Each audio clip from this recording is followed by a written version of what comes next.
The horror, the absolute Right. horror. Yeah. How dare they have a roof over their heads and food to eat? Ugh. Disgusting.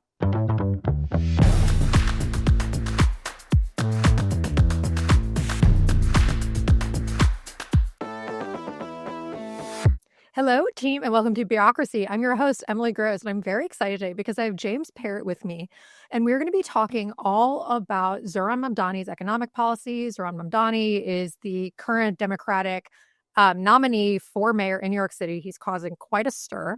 And I'm really excited because we have James, because he's a longtime labor economist who's an expert on New York City economic policies and currently the senior fellow at the Center for New York City Affairs at the New School. So cannot think of anyone better to have. James, thank you so much for being here. Thank you for inviting me. It's good to be here. Yeah. So, I mean, we have a lot to discuss because Yeah. Zohran's win is sending shockwaves, truly things. And also, like a total disclosure, I voted for him. I'm very excited that he's the nominee. And like I said on this podcast, it's a very liberal podcast, and I encourage people to do their own research and know that this is one way of thinking. But James is an expert in this stuff, and he's an economist, and I trust your way of thinking. So before we fully begin, what are we drinking? So at noon, I'm having coffee and some water. Mm-hmm. And I think that's really good. At noon, I am having a beer. Okay. It is the 4th of July. So it is the 4th. And nothing to me says America like having a beer at noon. So, right. But I have a summer ale from Shipyard. I'm currently in Maine at my friend's house, so it feels right. Anyways, cheers to your coffee and cheers to 4th of July. Yeah. I will be spending some time in Maine later this summer. So I'm really looking forward to that. It's beautiful. It's such a lovely state. Yeah. Okay, before we dive in, the question I always love to ask my guests is, why should we trust what you have to say? I've been following the New York City economy closely as my job for the last 4 decades, that is since mid-1980s. And I've done that in different capacities. I first started working at the International Ladies Garment Workers Union in New York City, an historical artifact at this point, but it once was a real powerhouse in New York City politics and represented a lot of, hardworking, recent immigrants all throughout its history, recent immigrants in the industry. And then I've been chief economist for the city of New York in the early 1990s. I've worked in the New York State office that monitors the New York City budget. So, I followed the New York City budget now for the last 30 years or so. I also spent a lot of time at the Fiscal Policy Institute, an independent think tank that monitors the New York State budget and economy. So, I have a good understanding of the interaction between New York City and New York State, the mutual dependency of those two entities. And I followed the city's economy through many changes over the past 4 decades. And I've always tried to understand that from the point of view of how it's affecting the average worker and their family. So, I get called upon a lot by the press to comment on what's going on in the city economy and so on. So I followed it over a long period of time. So I think people should trust me for that reason. I should say that, as a disclaimer here, I'm not part of the Mamdani campaign. I don't speak for the campaign, so I will comment on economic policies, but people shouldn't take that as this is what the Mamdani campaign believes or thinks or is proposing to do. I'm speaking, basically on behalf of my own perspective. Exactly. And this is what we're doing. We're unpacking the ideas. We're providing analysis, and, hopefully people will be a little bit less scared about these progressive policies and hear, like feasibility. But this is like a very honest, real conversation about this. And you're someone who knows New York City policy and New York State policy really, really well. So this is not sponsored by Mamdani's campaign. Right. Not at all. But, if he wants to come on the podcast, I'd be super okay with this. So just overview, because I want to get your general thoughts, right?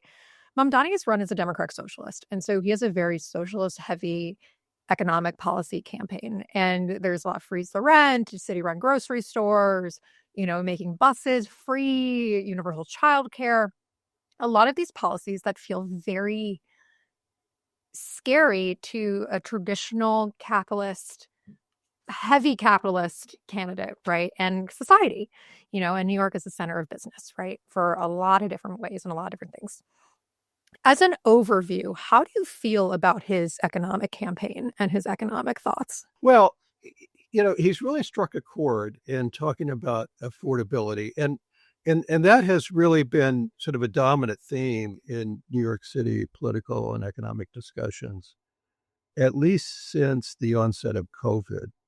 There was a significant outmigration of people in 2020 and 2021. As a result of COVID and other factors, New York City literally was ground zero for the virus when it was at its most lethal. So, good reason for people to be very concerned about, if they had options or if they were very concerned about the health and well-being of their families. People did relocate where they could. Contrary to what some people say, it wasn't primarily wealthy people who left New York City, because New York State did respond to the economic crunch that accompanied COVID by raising taxes on high income earners. So there's always, a thrust by conservatives who say that whenever New York State is raising income taxes, people are going to flee New York. It wasn't mainly high income people who left New York City during COVID. It was middle income and lower income people who couldn't afford the high cost of living. Keep in mind that the sort of economic event that COVID was. I used to say that if you wanted to design an economic event that would most exacerbate income distribution, punish people in the bottom half, reward people in top half the income distribution, you'd be hard pressed to find something that was more effective at accomplishing that than COVID. Think about the business restrictions and what impact that had on the economy. A lot of what I call the face-to-face economic activities, leisure and hospitality, retail, the kind of jobs that have to be done on site, like manufacturing, movie production, construction, and so on. That part of the economy shut down, and those workers, by and large, are paid by the hour. So if they're not working, they're not getting paid. At the other extreme, the people who work in Manhattan offices, in the tech industry, in finance, professional services, media jobs, who were generally very well paid, didn't lose their jobs. They were still on the payroll. They kept their health insurance. And they got added flexibility because many of them could work from home rather than having to go into the office. And that freed up some people to relocate to the Hudson Valley or Long Island or wherever. So COVID had a very polarizing economic effect, and we haven't fully recovered from that. But in the course of that, the cost of housing kept rising. Of course, we had the supply shock induced inflation of 21 and 22, and along with the general increase in food prices and general living expenses, housing costs certainly went up. Now, New York City does regulate some housing. Rent stabilized housing is regulated, but there's a lot that's not regulated, and it's both the unregulated part sort of spans the spectrum of affordability, low end housing, less expensive housing to luxury housing, and so on. So there was some general upward creep in housing costs. And that made it hard for people to stay in New York City, particularly if they were uncertain about whether or not their job was going to come back. Yeah, absolutely. So I live in rent stabilized housing in Lower East Side. Did not know it was rent stabilized when I signed my housing contract. And then the next year they only raised their rent by $25. And it was like, this can't be real. I'm like, that's Uh-huh. crazy. And they've only raised their rent $25 every single year we've been there. And so I am very grateful, for the rent stabilized housing market. But that being said, can't move. Right. So we got a COVID deal moving in and we're rent stabilized, which means that my roommate and I joke we're going to live and die there. And so I fully understand the need, to making sure that rent stabilized housing exists, stays affordable, and there also should be a lot more, And so one of the big tenets that Mamdani ran on was freezing the rent, right, for the 2 Yeah. million rent stabilized residents. There has been some pushback, and there's also been a lot of pushback from liberal housing experts as well, saying freezing the rent is great. I think it's a great campaign to run on, right? But it doesn't really fix the situation of affordable housing. And it's also kind of like a band-aid. And it could piss off a lot of landlords who then don't keep up with, making sure that housing is livable, right? Right. You know, what do you support freezing the rent? Well, from an economic standpoint, how do you feel about it? We've had rent freezes in the past. When Bill de Blasio was mayor, he served two terms, so that's 8 years altogether. 3 out of the 8 years when he was mayor, he did freeze the rents because, he heard from tenants about the high cost of living generally in New York, the fact that wages, might have been increasing a little bit, moderately, but not enough to keep pace with the housing costs. So he did freeze the rents. And in the other years, he had very modest increases of 0.5% to 1.5% or something like that.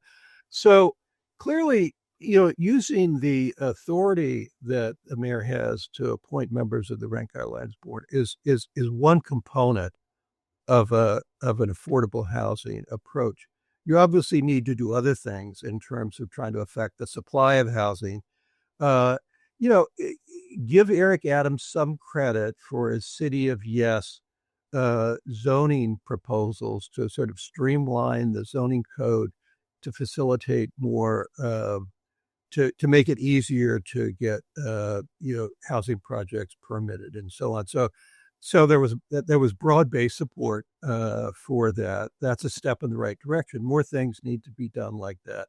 Plus, the city needs to, as all mayors, going back to Ed Koch, have done, have used the city's capital budget to help, support the construction of more affordable housing. So there just needs to be a real laser focus on doing that, and doing that in a way that's different from the way that the city has often done it.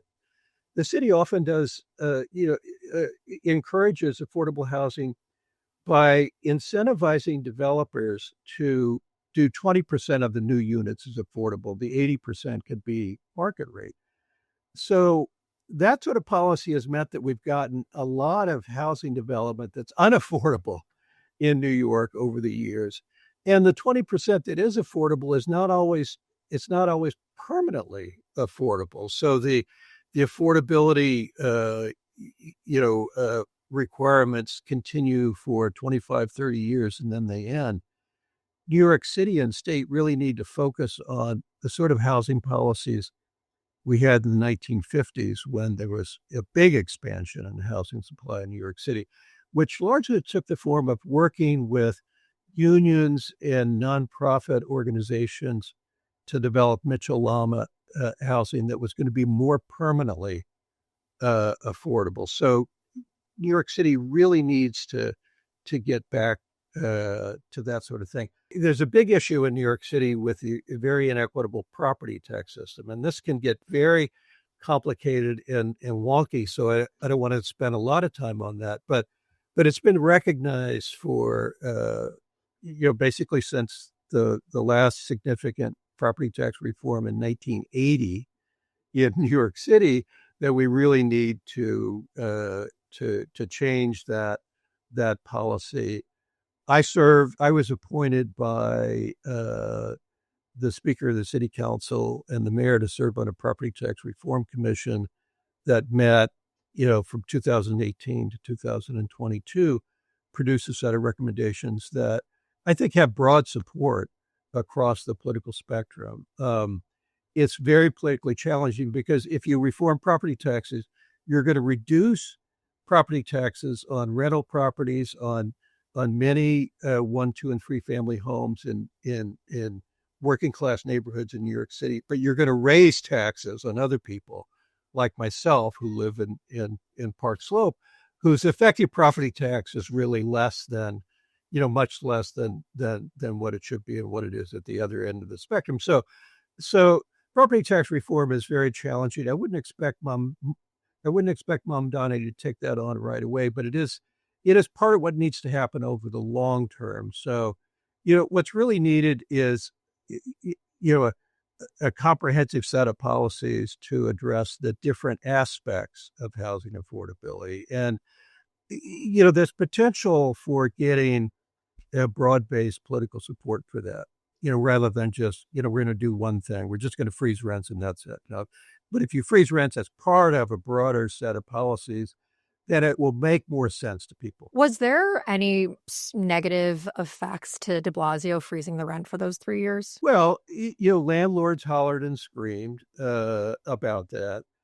The Rent Guidelines Board, the process is there's a full-time research staff at the Rent Guidelines Board. They do gather data on what landlord costs are and what their incomes are and so on. And that staff is in a position to sort of monitor what's happening with income and expenses on the landlord side. They also need to factor in, as they do, who lives in affordable housing, what's been happening with their incomes, can they afford a higher rent? And if you do that, if you approach that in a nuanced way, you could conceivably tailor rent guidelines for different types of units and different constituencies and different areas to be responsive to.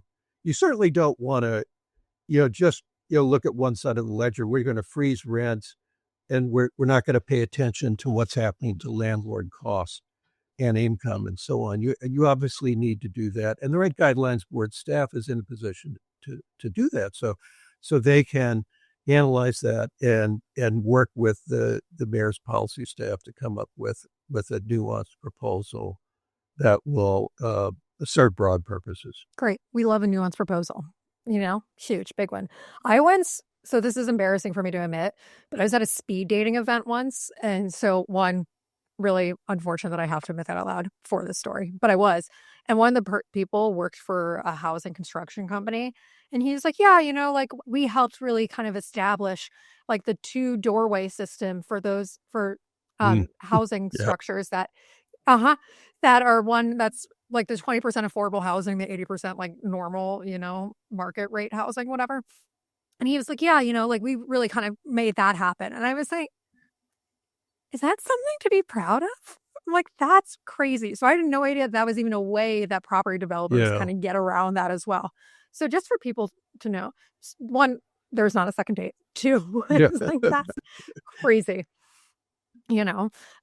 Okay, another big policy that has been getting a lot of attention is city-run grocery stores, which when I first saw that, I was like, that sounds cuckoo bananas. I didn't even know that was something that was happening, that could be a possibility. And then I realized that a bunch of other cities have kind of started to try to implement it, right? And when, politicians are politicians, right? And they go for the good sound bites. I do think it would probably be good, instead of just saying city-run grocery stores, a little bit more nuance and saying 1 city-run grocery store per borough, right? So only 5. It's not like there's going to be one on every street corner, But what are your thoughts on that? Because I know one of the big owners of Gristedes is losing his mind over this possibility. It might be easy for him to my lose tiny his violin, mind, actually. Yeah, right. Yeah, my tiny violin. I'm like, oh, I'm so sorry. It's not a long trip for him to lose his mind, I don't think. Mamdani should be given credit for recognizing that this is obviously an area of affordability concern for a lot of New Yorkers. And, this is, comes through in public opinion polls when people were very concerned about the kind of inflation that we've seen in recent years. It has calmed down a little bit, but in 22 and 23, there was pretty significant food price inflation. So that's obviously on a lot of people's mind. The biggest challenge in New York, I think, is that there are food deserts. There are many neighborhoods, and they tend to be low and moderate income neighborhoods that don't have good access to a full service grocery store that sells healthy food. So that's a big challenge, and there's been some focus on that. There's a great urban food policy center at Hunter College that's been working on this. The city has an office of food policy and so on. We have big wholesale markets in Hunts Point in New York City. New York City has a history of involvement in the grocery store business. There have been, several economic development projects that have included, where there's redevelopment in a low income neighborhood that have included special incentives for grocery stores because it's recognized that that's an important part of building, a sustainable, healthy, affordable community that people want to live in. So it's really important. And so it's not a huge departure from what New York City's engagement in the past has been. Chicago, I think undertook, it's one of these cities that you're referencing that wanted to do something about grocery stores, and I haven't followed that closely, but it does look like after an extensive study that they ended up not doing very much except trying to promote more public markets. So, places where various vendors would come to sell produce and meat and so on. New York City we don't have as many of those public markets as we used to, but we still have some of those. That might be an idea. We have a lot of farmers market. The city has been very active in promoting farmers markets all across the city and so on. Farmers And markets that's are very great. helpful. They're certainly not affordable. They're certain, but it doesn't do very much on the affordability side. Yeah. I think it behooves the mayor also to look at food co-ops. I mentioned I live in Park Slope, so the Park Slope Food Co-op is probably the largest food co-op in the United States. It's incredibly successful. It's been around for over 50 years. Food prices there are 20 to 40% less expensive than what they are in the local key food and so on. It's a worker, it's a member, it's a co-op model where members have a work requirement, which is always very contentious, but it seems to function very well. There's a paid full-time staff, but a lot of the labor, checkout labor, stocking the shelves and so on is done by members. And I know the Park Slope Food Co-op has been working with community groups in other parts of Brooklyn to see about establishing food co-ops in those areas. So that's something, they're obviously, a big issue is finding affordable space. And the city does have, through the Economic Development Corporation, it's basically a real estate development arm of New York City. So if you put these different components together, you take advantage of existing institutions, non-governmental institutions in New York, like food co-ops, together with the real estate development arm of New York City to identify real estate, and get community groups involved to help build things like food co-ops. That could be another way to approach that. Mamdani has been, I like his willingness to experiment in this area. He says, we're going to look into this and maybe try this, do one city-run grocery store in each borough. If it doesn't work, we'll move on and do something else. So that's exactly the sort of attitude that we should have on something like this. But he's clearly responding to a concern that people have about, they need accessible and affordable food. That's part of what it takes for a community to be sustainable and have a high quality of life. So he's clearly, focused on that. And that drives Republicans crazy. They want to call it socialist because how could it be that, somebody aspiring to be an elected official wants to actually serve the public and give the public what they want? The horror, the absolute Right. horror. Yeah. How dare they have a roof over their heads and food to eat? Ugh, disgusting. Ugh. It's crazy. And now with this big bill that's being passed, I mean, no healthcare either. So cheers to that. Right, right. The biggest effort to take back to reduce health coverage ever in world history, I think. Yeah. So that's cool. That's super cool. Yeah. Since just mentioned the One Big Beautiful Bill Act, OBA, which talks about all the tax cuts. So let's talk about some of the tax hikes that Mamdani has proposed. He's proposed a 2% flat rate tax hike on anyone making over $1 million, and also bumping up, I believe, the corporate tax rate to 11.25%. And I think that's like a 3% increase, which is apparently the same as New Jersey. People are losing their minds once again. I mean, Bill Ackman, who's come out and basically was like, I will give anyone as much money as they want to run against Mamdani because I don't want to, because all these billionaires and all these business owners and conservative talking heads are all like, all these businesses are going to leave New York. All these wealthy people are going to leave New York. And because a lot of Mamdani's policies require a lot of funds in order to make happen, these tax hikes are basically the way that it's going to fund this stuff. And so, like, if you don't have the rich people, you don't have the money to fund these programs. What are your, also, I'm sorry, a 2% increase on a millionaire. I'm like, get over yourself. You don't need, you can spend one less day on your yacht. You'll be fine. Let me start off a response there by asking, so what do people like Bill Ackman think about socialism for the rich? So where was he when Kathy Hochul said, the Buffalo Bills want a new stadium. The public, New York taxpayers are going to pay for that. Here's $900 million. Go build the stadium. Where was he when Andrew Cuomo built a solar panel factory for Elon Musk in Buffalo, $1 billion, and handed him the keys? Where was Ackman when? He must have been busy that day. If the government stops subsidizing rich people to build sports stadiums and factories that are totally privatized, that'll free up resources to do other things. Now, onto the tax side, focusing on New York City taxes. So New York City, raises a lot of taxes on its own. It has an personal income tax. It has business income taxes. It has sales tax. It has the property tax. It's a very regressive system overall. Property taxes, even if we reform property taxes the way I would like to see them, they're still going to be regressive. People are going to be paying, rich people are going to be paying less in their property tax relative to their income than low-income people are.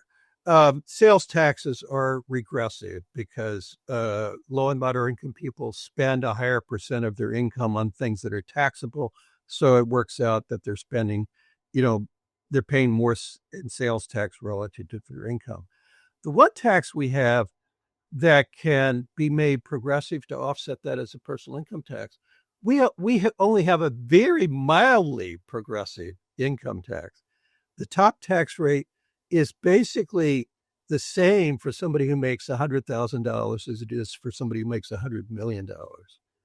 We could do a lot to make the income tax more progressive in New York City. The state has a more progressive income tax, but the city, and there's been no effort to make the city income tax more progressive in terms of the tax rate structure at the high end since the early 1990s, when David Dinkins was mayor of New York City. It's been rolled back since then.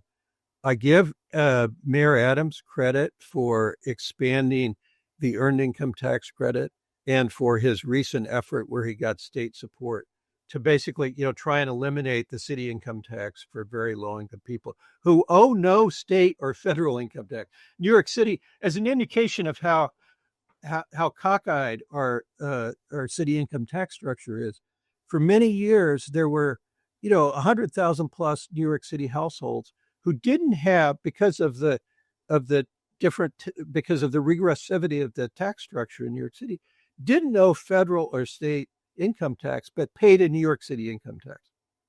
They didn't pay a lot, but still they paid. So Mayor Adams, proposed a change to take care of that, and the state legislature went along with that. That's one of the few positive things that's happened in this year's budget.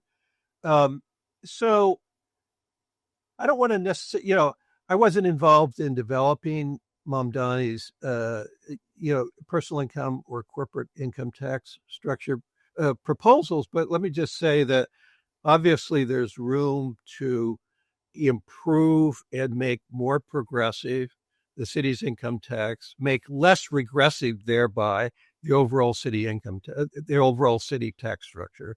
So there's room to do something in that area. And on the corporate tax side, New York City's approach to corporate taxation is actually much better than New York State's is. And in New York State, because it went too far under Andrew Cuomo in cutting corporate taxes, there is a temporary increase in the state's corporate income tax that's in place now, and it will last for a couple more years and likely will get extended after that. But that's something that. But what we could do is we could tax carried interest in New York City. We tax unincorporated businesses, but they don't pay tax they don't pay the unincorporated business tax on their carried interest. That tax is 4%.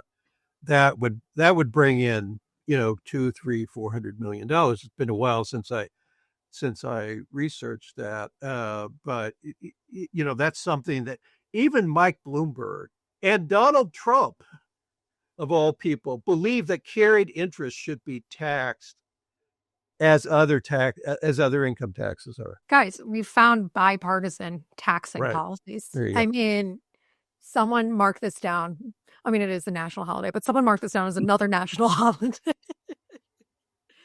And also there's been a lot of talk, right? Kathy Hochul, the current governor, has said that she does not support raising taxes. However, listen, I think she's saying that. I do think potentially there could be some wiggle room going on there. But, right, a lot of these policies are all great. I think they're all great, right? And I think they're well thought out. But requires a lot of cooperation with Albany. Do you think there's wiggle room in Kathy Hochul's?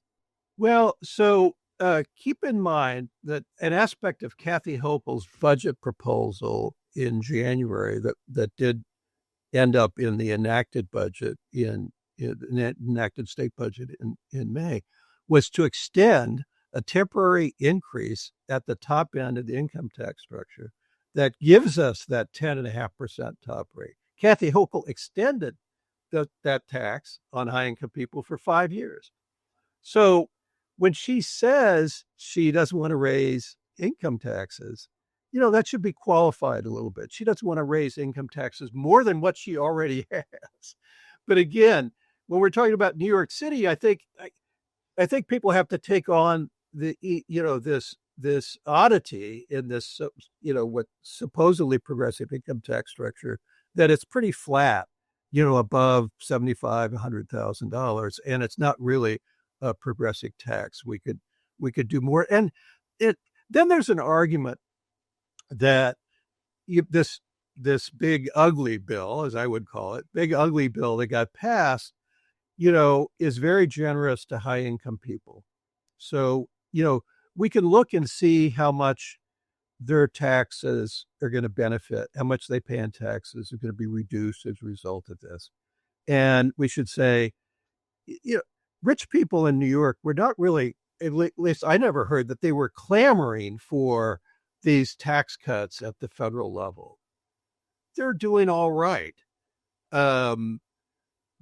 Affordability hits them a little bit differently. And actually the tax bill, takes care of some of that when it comes to things like jets and yachts. But what if New York City and New York State said high income people above a certain level got a benefit of X, so we're going to take half of X, their windfall federal tax break, and recapture that to pay for affordable universal childcare in New York. We're going to do this statewide. We're more affordable housing, to make buses free, and so on. Um, that would be a different discussion then, I think, because they're getting this windfall that they didn't even seek. Frankly, they would admit they don't really need. Average New Yorkers do need it. It would help make New York City a lot more attractive to a lot of workers if you had universal, affordable childcare. That would be a big plus economically. Business groups have acknowledged that at both the city and the state level in recent years. So if you said we're going to do this, we're going to do this, in a way that sort of takes advantage of what's happening at the federal level, and we're going to use those resources to make New York City more affordable in these three concrete ways, that's a different discussion. Yeah, I think that's a great idea. And hopefully, that'll be part of the consideration. So free buses, right?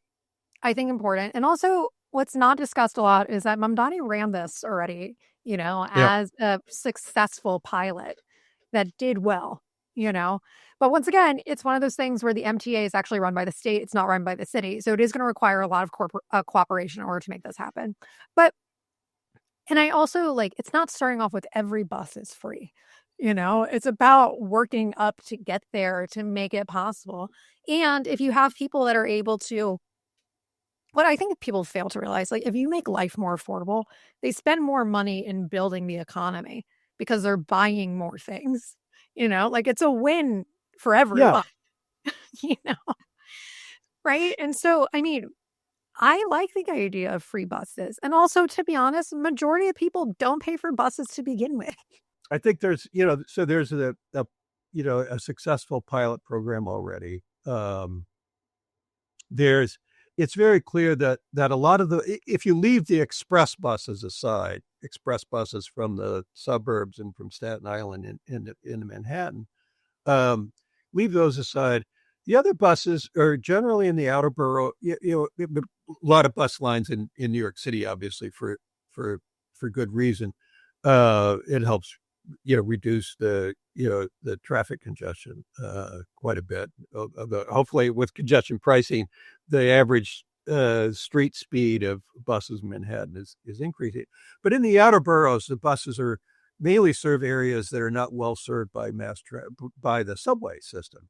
So the city, the mayor and the governor really owe these outer borough residents a better bus system. And if you made it free, ridership would go up, and you could justify expanding the extent of the service, and then you'd see an accelerating effect there. It would draw more people in, and it would obviously reduce congestion as well. So it's something that should be looked at and likely expanded. It's going to cost money, but the city already subsidizes the bus system quite a bit because there were private bus lines in Queens that were not historically part of the MTA when the MTA took over those for good reason. The city agreed to continue paying for those buses. That doesn't make those buses free, but so there's already precedent for the city investing pretty significantly in bus service. So that could be and a lot of the taxes to support the operation of the MTA come from New York City's economy and real estate already. So New York City is already paying a disproportionate share for the operation of the subway. The Triborough bridges and tunnels that the MTA division, the Triborough Bridge and Tunnel Division, operate are all New York City bridges and tunnels.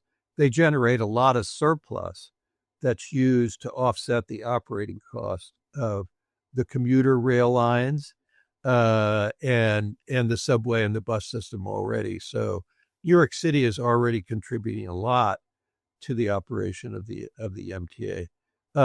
I have to talk about the state budget for a second, because all of these things we're talking about, to the extent that it involves uh, new investments that are needed to expand and improve public services. Um, New York City is a creature of New York State, so there's obviously a close linkage and interdependence between the two. One of the things that Kathy Hochul has done has built up significant budget reserves in the state budget. Uh, I argued that she was putting too much in reserves each year. She should have been spending more on, she should have done more to make childcare affordable. She should have done more to increase the pay for nonprofit human service workers working under state government contract and so on. But she built up a lot of reserves. At the beginning of this year, the state had $22 billion in reserves. In the last week of the budget negotiations, they decided to spend $7 billion to bail out corporations. Now, I bet you don't know what I'm talking about. So they bailed out the Unemployment Insurance Trust Fund, which historically, for all time in New York, has been paid for unemployment benefits. It's an insurance concept. It's paid for by employers. They pay a payroll tax in the Unemployment Insurance Trust Fund, which then pays the benefits. During the pandemic, unemployment went through the roof, not surprisingly. New York State had to borrow a lot of money from the federal government to continue paying benefits. We do that under the state federal cooperative unemployment insurance system. The federal government backstops all states for that purpose. We ran up one of the, second to California, we ran up a huge debt. We hadn't been doing anything to reform unemployment insurance financing. I've done a lot of work in this area. I put out proposals. I've testified in Albany several times. I've written a lot of pieces saying, we need to restructure the way we finance unemployment insurance so that large corporations that employ a lot of high-wage people, they're getting off scot-free, but basically they're undertaxed. We should be increasing taxes on these big companies. They benefited during the pandemic. They didn't have a lot of unemployment. Their profits went through the roof because of the nature of the economic disturbance that COVID caused and so on. They had the wherewithal to pay more and to help offset some of the unemployment costs from small companies that laid off a lot of workers who ended up paying, because of how regressive and antiquated our unemployment tax system is. Anyway, rather than fix the financing under pressure from businesses who say, why don't you use some of your surplus to pay off our debt? The governor didn't propose this back in January, but she went along with a last-minute proposal to pay down entirely the debt, $7 billion. She took it from the reserves. So that was basically a gift to big corporations in New York. So actually, if you want an argument for a Mamdani-inspired effort to raise the corporate taxes, you could say they need to pay, they got this big bailout here. They need to pay us back for that. And this tax, this increment on the corporate tax is going to be a way to do that. So Kathy Hochul, again, when she says we're not going to raise corporate taxes, well, Governor, how else would you characterize the $7 billion bailout of the Unemployment Insurance Trust Fund? Don't love that. Well, that is some great knowledge that has been very much under the radar.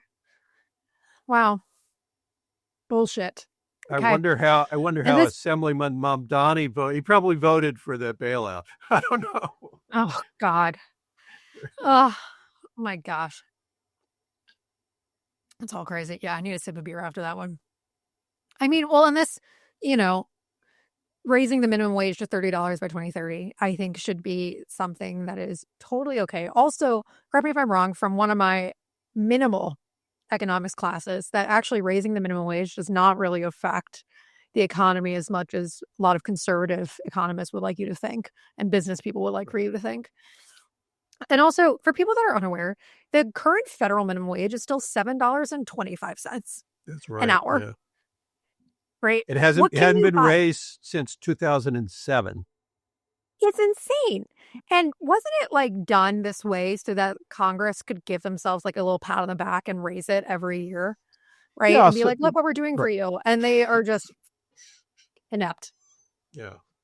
So, what's the current New York City minimum wage? Well, the current New York City minimum wage is $16.50 an hour. Many states, including New York, haven't kept their minimum wage at the federal minimum wage. So at this point, like 28, 29 states have a higher minimum wage than the federal 725.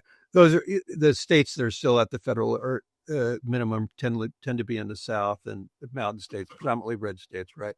Um, Although where there is the possibility of having a ballot initiative to raise the minimum wage in very red states like Florida and Missouri, people vote 2-1, 65% in favor of raising the minimum wage. It does really well when you ask people, voters in red states, should we raise the minimum wage? Yes, they do that. So New York State did something very historic um, back in 2016, and there was this sort of friendly competition between California and New York to see which state would be the first to raise the minimum wage to $15 an hour. So it just worked out that they did it at exactly the same time, and like within a few minutes or hours, I don't know about the time zone difference between New York and Sacramento, between Albany and Sacramento, Governor Cuomo here and Governor Newsom there signed bills to raise their minimum wage to $15. So that was then. I mean, one of the things that Andrew Cuomo, he should get some credit for doing that, although, you may recall that Bill de Blasio first proposed raising the minimum wage in New York City and wanted the authority to do that. And Cuomo said, that's a crazy idea. We're never going to do that. A year later, he proposed raising phasing in a $15 minimum wage. And he was responding to the Fight for 15 campaign at the time. But he didn't index the minimum wage. Every other major state that has a statewide minimum wage above $7.25, it's indexed so that it goes up every year with inflation. If we had that in New York, the minimum wage now would be, $19 or $20 an hour in New York City. It would be much better than what it is. And so when Andrew Cuomo was campaigning on, you know, he'll push through a $20 minimum wage. My response to that was, oh, he wants to make up for, the problem he created back in 2016 by not indexing the minimum wage, because that wouldn't have been necessary if he had done that. Um, you know, think back to the Fight for 15 campaign. When the fast food workers in New York City, where it really started in 2012, 2013, people thought when the federal minimum wage was still $7.25, the minimum wage in New York State at the beginning of 2013 was $7.25 an hour. So with the Fight for 15 campaign came along and said, basically, you're talking about doubling the minimum wage. That's just, that's really aspirational. That's never going to happen. By 2015, Andrew Cuomo's wage board approved to phase in a $15 minimum wage in New York State. And the next year, he said, we're going to do it statewide because it's, if it's good for fast food workers, it's good for all low wage workers. New York City minimum wage got to $15 at the beginning, at the very last day of 2018, actually. So the beginning of 2019, it was at $15 an hour. So here it is 6 years later, and we're at 1650. That's not much of an increase. In the meantime, a lot of other large cities have raised their minimum wage. So New York City is not even in the lead in terms of in terms of areas with decent minimum wages. In Seattle, the minimum wage is $20.76 today. In San Francisco, it's $19, over 19. In Denver, it's $18.80. It's more than $2 an hour more in Denver than it is in New York City. In San Jose and Washington, D.C., it's $18. In Los Angeles, it's $17.87. Chicago is 10 cents higher than New York. So lots of cities have just, sailed past New York City. So we're long overdue for an increase. And I think, it's highly likely that you could get an increase in the minimum wage. Now, $30 by 2030 is also very aspirational. And if you look at minimum wages relative to median wages, that would be at the high end. That ratio, a $30 minimum wage by projections for what the median wage, that is the wage that the worker in the absolute middle of the wage distribution is getting. Half the people getting more than the median, half the people getting less than the median. So that's at the high end.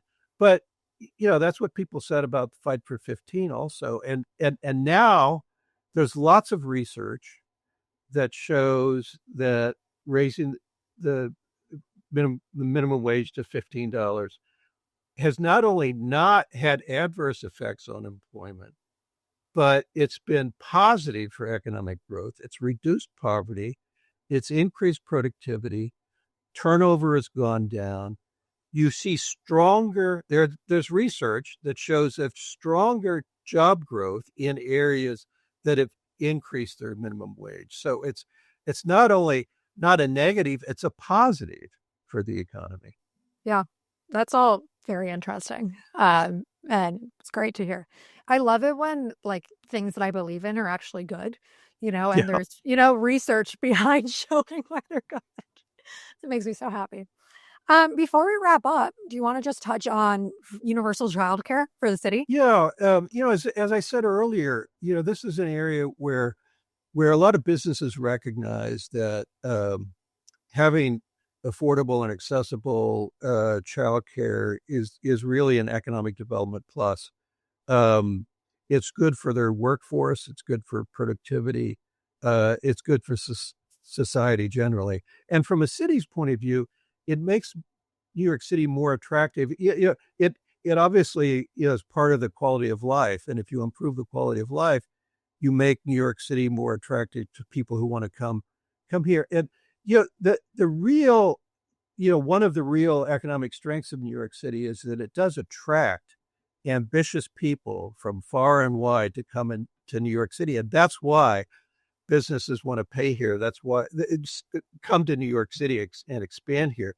That's why they're willing to pay higher rents, because the workforce and all of the research actually does show. I looked at the numbers. Workers are more productive. They generate more GDP per worker per dollar of compensation in New York City that other places. So it's really so number one, it's really an economic development plus. Number two, we have a ways as a society to go to sort of level the playing field between men and women. Women, still today bear the bulk of nurturing responsibilities and raising family, and having more publicly available, more childcare that's affordable available, will help women more fully participate in the economy. There's lots of research that shows that's an economic plus.